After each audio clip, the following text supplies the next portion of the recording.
Alcoholics, oops, this is, all right, you ready? Alcoholics Anonymous is a fellowship of men and women who share their experience, strength, and hope with each other. They may solve their common problem and help others recover from alcoholism.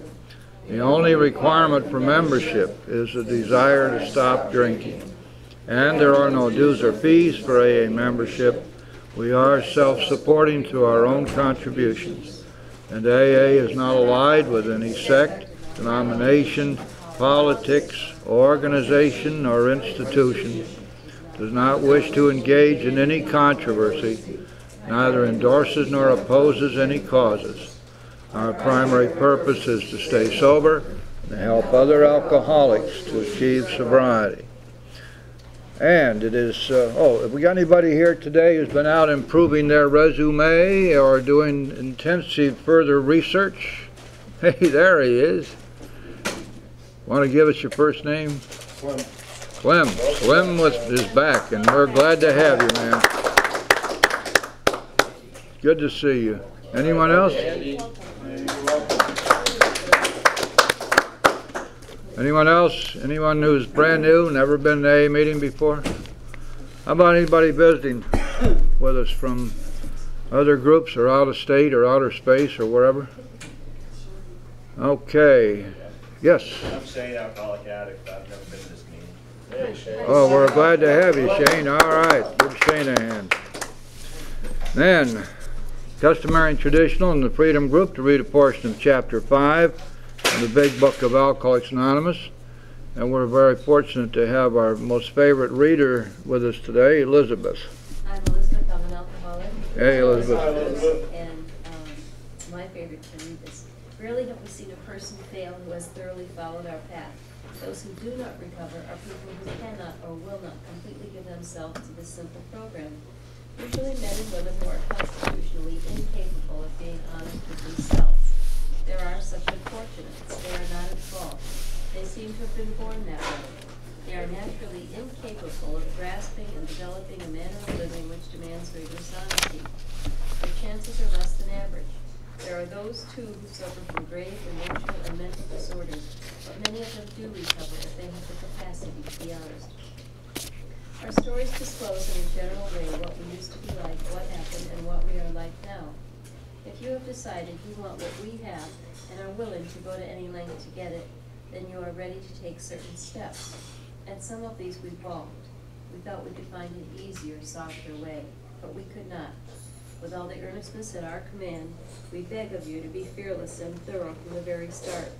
Some of us have tried to hold on to our old ideas, and the result was nil until we let go absolutely. Remember that we deal with alcohol, cunning, baffling, powerful. Without help, it is too much for us. But there is one who has all power. That one is God. May you find him now. Half measures availed us nothing. We stood at the turning point. We asked his protection and care with complete abandon. Here are the steps we took which are suggested as a program of recovery. 1. We admitted we were powerless over alcohol, that our lives had become unmanageable.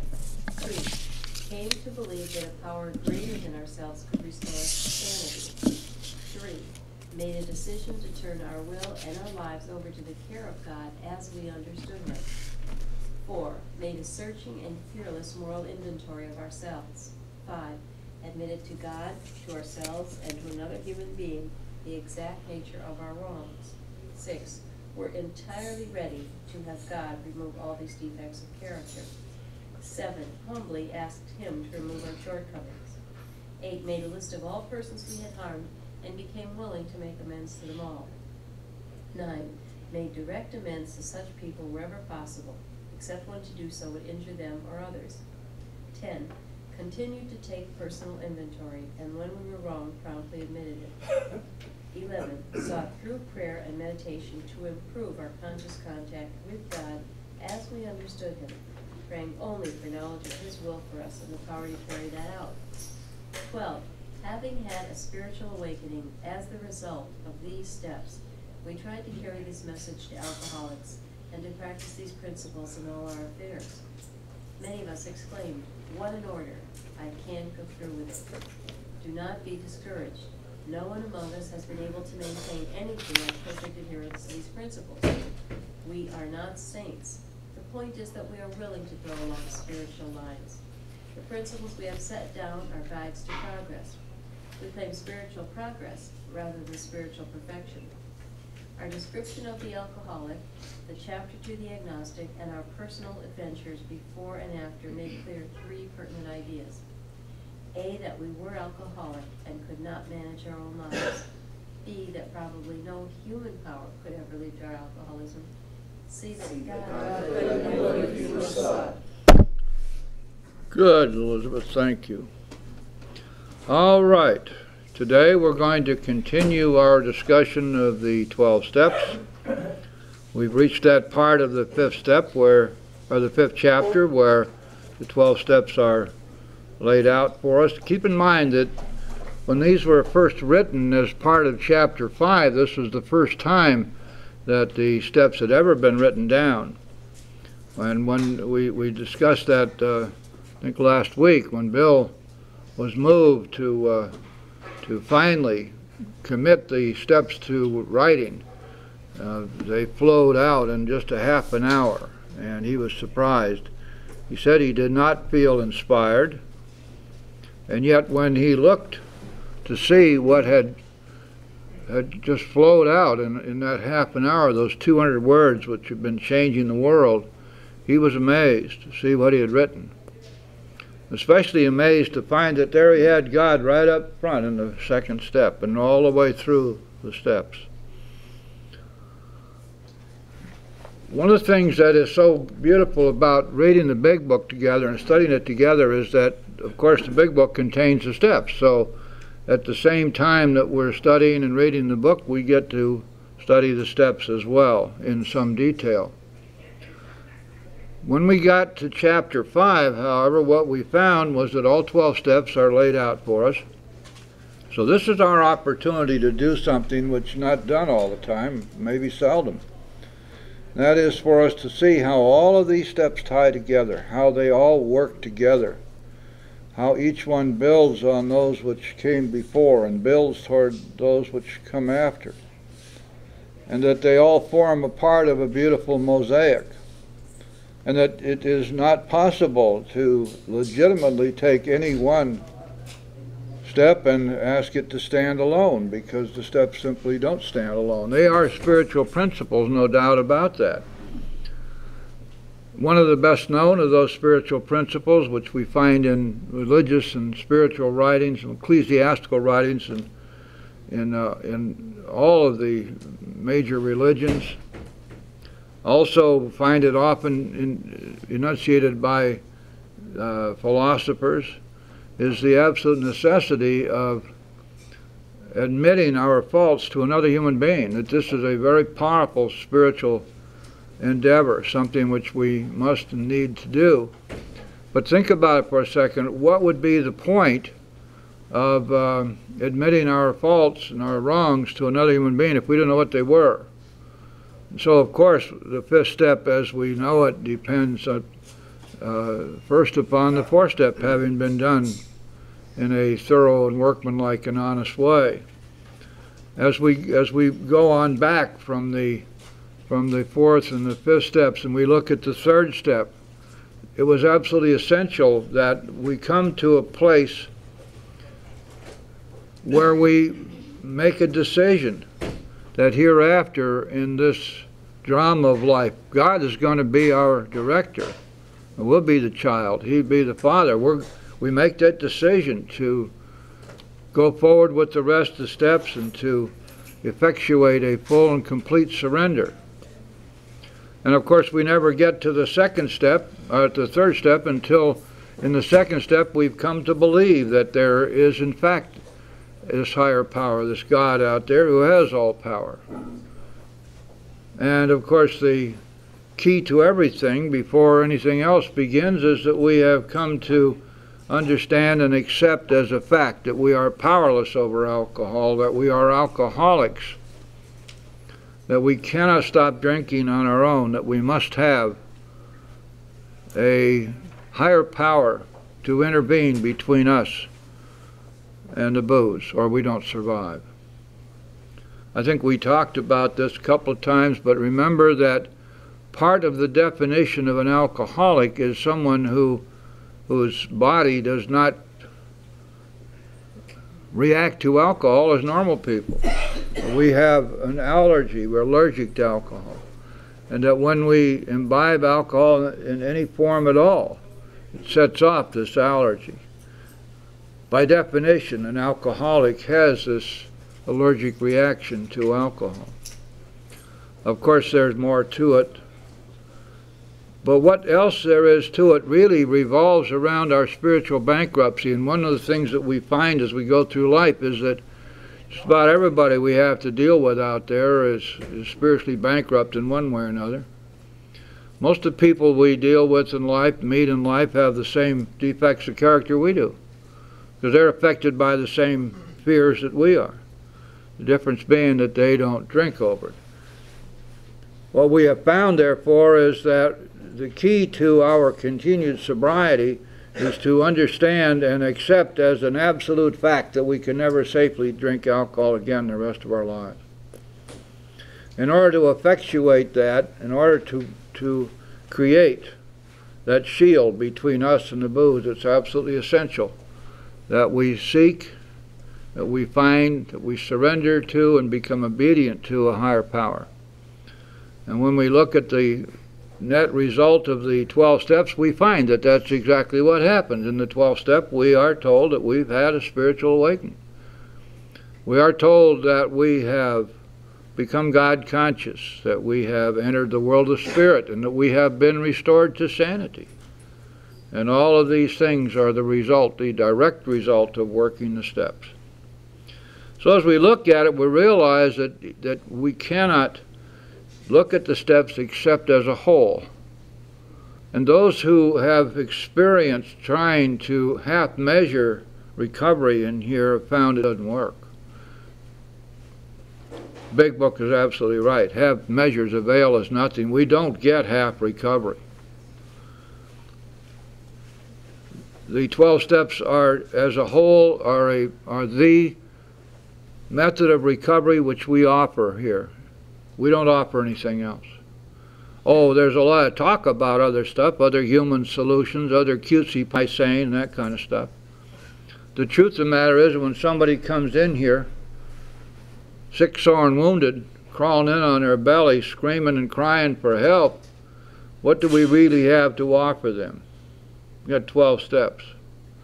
That's the program of recovery. Without the 12 steps, there'd be no AA. We'd be just another cockamamie group sitting out there debating with each other about our problems.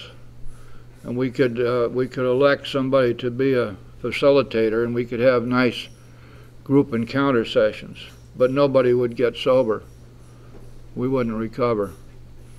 The recovery that we have is lodged in these 12 steps. Now, last week we went as far as the 6th step, but let's recap just for a second, see how we got there. In order for the 6th step to be effectuated, it was going to be absolutely necessary that we have first recognized and written down and admitted our defects of character. The subject of that 6th step is that we're entirely ready to have God remove all these things, but we first have to know what they are. As we learned after the 3rd step, it was going to be absolutely necessary for us to find and to be rid of the things in ourselves which are blocking us from God. Therefore, we start immediately upon our inventory. And our inventory is a hunt, it's a search to find out what it is that's wrong with us, what it is that's blocking us from God. Our resentments, our dishonesties, our selfishness, and our fears. And in doing our 4th step, we are led inexorably down the path where we will identify these 4 defects of character if we follow the directions implicitly and explicitly as we find them in the Big Book. Not some screwy forms or fill in the blanks or make check marks or any of that stuff. It requires that we write. It requires that we write narrative descriptions that we get honest and thorough in doing so. But when we do that, the fourth step allows us to come out of that fourth step with a list of our defects of character as to which we have no doubt, because they've jumped right out at us. But that is not sufficient. We must then take what we have learned in the fourth step to our fifth step and articulate what we have learned. Admit what we have learned. Admit the exact nature of our wrongs. Why? Because our wrongs lead us to the fact of and the necessity for making amends. Now, when we do our fourth and our fifth step, we're finding out what's wrong with us. And what's wrong with us falls into three categories. One, our defects of character. Two, our insanities. And three, our guilts. And all of these are blockage to God. They all block us from the sunlight of the Spirit. We can't recover so long as these things are in there eating us alive, and they do. As we did our fourth step, we found out just how cancerous, just how ruinous these defects are. We found out just how badly we are disabled by our guilts in our search for a higher power and for surrender and to find some kind of comfort in our relationship with God. When we get to our fifth step, then, we're going to admit all this stuff. We're going to put it out on the table. We're going to make sure that we have not missed anything. We're going to make sure that whatever it is we found has been thoroughly revealed to not only ourselves and to God, but of course to another person. Now, in the process of doing that, some remarkable things happen. Absolutely remarkable. For example, it is in the process of doing the fifth step that we learn what we need to learn about humility. Humility has almost nothing to do with the seventh step, in spite of what you may read in the 12 and 12. Humility is a product, a result of doing our fifth step. Honesty. We learn honesty in our fifth step.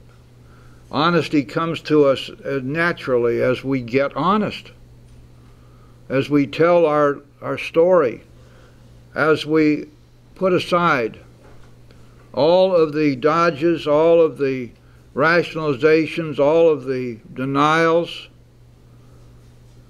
and we just tell it like it is.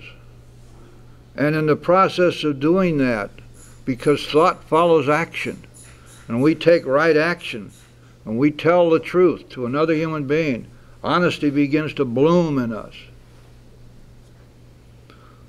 We also find by the fifth step that we have been relieved of our fears. The fears we walked in the door with are gone. Big Book tells us this. Our fears fall from us. This does not mean, of course, that the world and all of its people will not continue to threaten us, and therefore fear will reappear, and we need to be able to deal with that as it happens. For that reason, we have the 10th step inventory and the 11th step inventory, and we use those every day to make sure that nothing gets ahead of us ever again.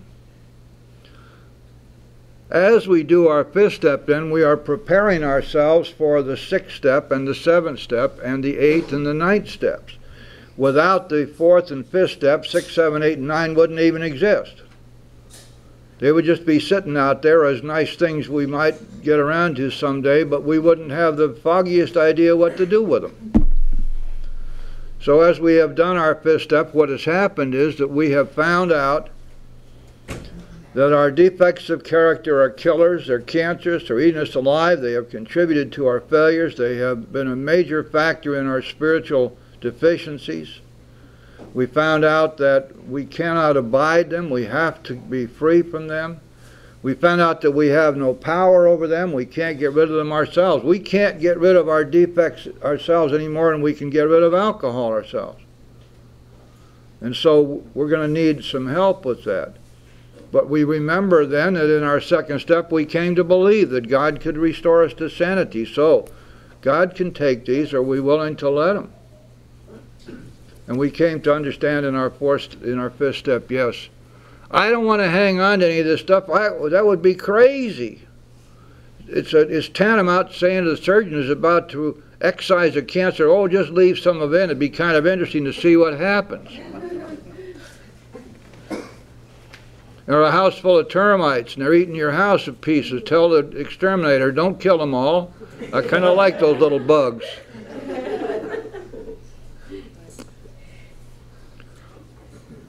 But then we've got this wild-eyed notion around here, somebody keeps saying it. Well, God doesn't take all our defects. He kind of leaves some around, because He got a sense of humor. Lordy, lordy, lordy. Every time we put any kind of limitations on God's power, what we're doing is limiting God's ability to work with us. What's faith mean if it doesn't mean let go absolutely and trust God absolutely? Why in the world would we think that all our prayers having been answered right up to the seventh step, that now God says, oh, well, hey, guy, you're going to have to mess with this stuff the rest of your life. That's why I gave you this 10th step. That's nonsense. See, the people who say that don't understand the genesis of the 10th step. It came about simply because the Oxford people didn't have anything which was commensurate with that. They thought that they got to be perfect with their 6 steps. Our guys found out that that was nonsense. That they didn't become perfect, that the world and all of its people continued to threaten them, that there was a continual popping up again of these defects, and they had to have a way to take care of that. And it was, of course, the 10th step, which was, by trial and error, became that method, that spiritual method of dealing with life. So now, having reached this point in our 5th step, you see, we look at the 6th step and we say, the word we is in there, it just doesn't appear. We is implicit in each of the 12 steps. Because these 12 steps, of course, are the revelation to us of how the original 100 worked the steps. So it says, in effect, we were entirely ready. We were. Past participle. It does not say, in accordance with the directions of our sponsors, we made ourselves entirely ready by driving the speed limit, by putting quarters in parking meters for little old ladies on South Beach who were otherwise going to get a ticket, by brushing our teeth with our left hand, by taking a defect out of our jar every day and working on it, and then we get a major defect once a week from our sponsor, and we really have to work on that, and this goes on for 9 months. And I always ask people when they're doing that, how do you work on a defect over which you have no power? Tell me, how do you do that? I'd really like to know. What's the secret here? But that's not the 6th step. It's got nothing to do with the 6th step. The 6th step, by the way, doesn't say never or any of that foolishness. It says we were entirely ready to have God remove what? All these defects of character. It doesn't say, oh, golly gee whiz, it'd be kind of nice if we let God take a few of these suckers away from us because they're sort of messing us up, but we want to keep a few of them here. We just will never say to God, gee, you can never have these.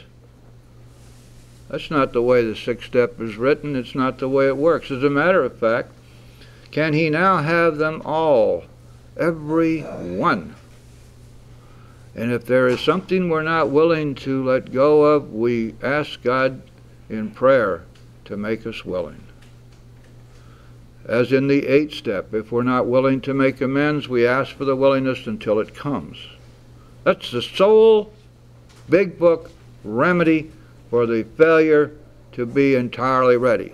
If we're not entirely ready, we stop, we don't go on, we start praying, and we ask God for the willingness to be freed from these things which are blocking us from Him. Because after all, on the very next page, what does it tell us? We think we're here originally because we're trying to set our lives in order. But it says this is not an end in itself. That our real purpose, get this, our real purpose, has nothing to do with us, is to fit ourselves to be of maximum service to God.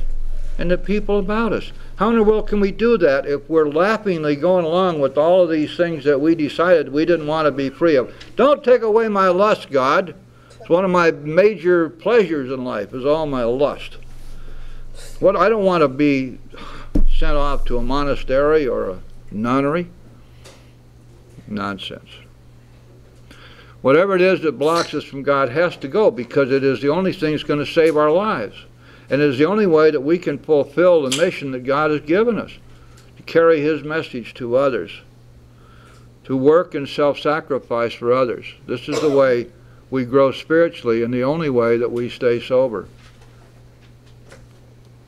And so the sixth step is a product of the careful and honest and thorough workings of the fourth and fifth step. It is the direct result of them. And now we have a seventh step where we humbly ask Him to remove our shortcomings. Shortcomings, by the way, is just a way of Bill. He could not, for the life of him, use the same word twice. He had to use synonyms. And he got us all screwed up, because there's always somebody who's going to pull out a dictionary and then come at us with the dictionary definition of wrongs, defects, shortcomings, and what some of the other words he used.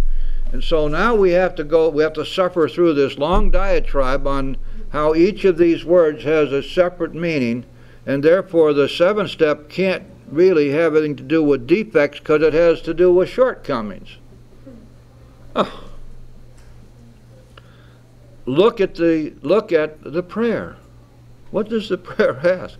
It says, God, take away all these defects that stand in the way of my service to you and my fellows. Right? There's no question about it. So anyway, the seventh step is a prayer, and but of course that prayer would be utterly useless, wouldn't it, until we have done the work of the first six steps. And then when we look at that seventh step prayer, we begin to see the enormous tie-in, the tie-back between the steps. Take the seventh step prayer, compare it to the third step prayer, and we find they're identical. Except that in the third step, we didn't know what was wrong with us, and in the seventh step, we do. But we're asking God for exactly the same things. And now in the seventh step, we've done the work which we promised to do back in the third step. We committed ourselves to go forward with the rest of the steps, and now we get the seventh step, and now we know. Remember, we asked God, take away my difficulties back there in the third step prayer? We didn't know what they were. We knew there was something desperately wrong, but we didn't know what it was. But now we've identified them. Our difficulties, defects of character, insanities, and guilts. And we know what they are, because we wrote them down and we admitted them. And now in the seventh step, we ask God to take away these defects which stand in the way of our usefulness to Him and our fellows. So you see, they all just tie together, but one doesn't fly without the other. This is one of the dangers in reading outside material, or even AA material, which separates the steps and does not consider them as a unitary whole. Because if we do that, we don't really ever get to understand the steps. Once having said this prayer, and by the way, the fifth step, and then an hour, and then the sixth step, which has really already been done, and then the seventh step. So 5, 6, and 7 are done on the same day. There's no point in screwing around with them, just get them done. The eighth step has already been done. What time is it? Oh, we've got a little time yet. The eighth step we did back in our fourth step, remember? As we looked at the second part of our fourth step is where we looked at our own faults. And we also looked to see whom we had harmed. And by the time we finished writing that list, we knew much of the harm that we had done to other people. Not only that, but we were already beginning to be ready to make amends, to set matters straight. By the time we finished our fourth part of our fourth step, our sex inventory, we had the rest of the story, as Paul Harvey says. Now we see all of those people we have harmed in our sexual adventures, in our relationships, which occupied a great big part of our lives.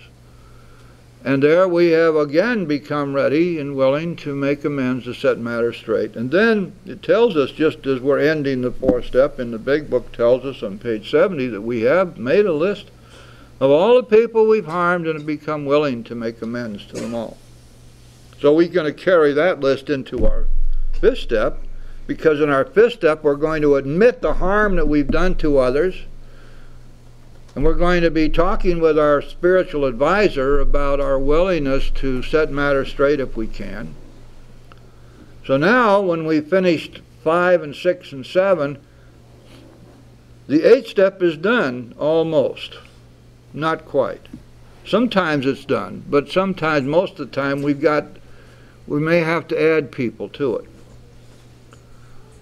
However, one of the things which is really important here is to consider the things which we must set right, and it's a very good idea, although this is not in the big book, but it's a very good idea to write down the amends we plan to make and go over those with our sponsor to make sure that we are at least in agreement as to what ought to be done.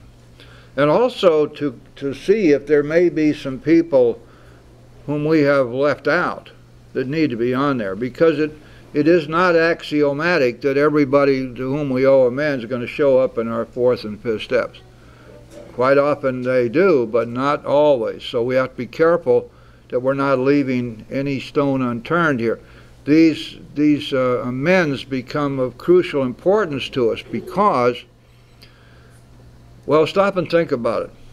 We have identified our defects and our insanities, and we have also identified the wrongs that we've done and the people we've harmed.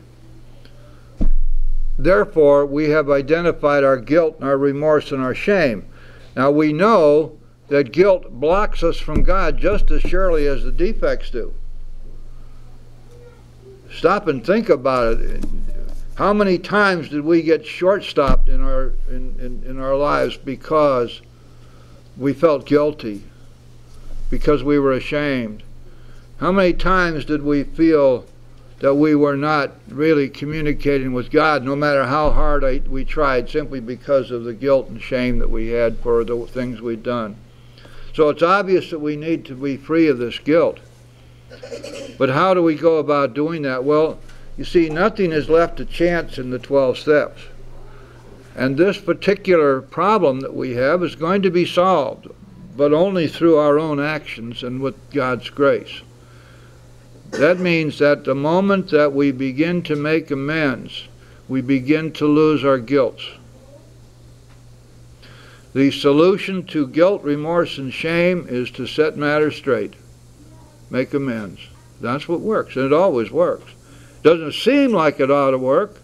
Seems like there ought to be more. Maybe we ought to be cudgeled and put in stocks and whipped in public or something, or put in a ducking stool to greatly chastise us for these terrible things we've done, and then we might feel shriven of our guilt, but that isn't the way it works with us. We get to be freed from our guilt by making amends. Great, huh? Now, we know that we're going to have to do this. Let me tell you that it is literally so that people who balk at their ninth step don't stay sober. And it's obvious why. They're walking around with untreated alcoholism, because these guilts that they're carrying around are blocking them from God. They cannot expect recovery and at the same time be blocked from the sunlight of the Spirit. And so it's critical that if we're working with somebody, if we're thinking about this for ourselves, that we recognize that this is not an optional thing here. This is absolutely essential to recovery and to continued spiritual growth, as a matter of fact. So that brings us then, oh, and by the way, if we find in our eighth step that there's something that we don't want to do, that there's amends we don't want to make, we stop right there and we pray. And the big book tells us on page 76, we ask for the willingness until it comes.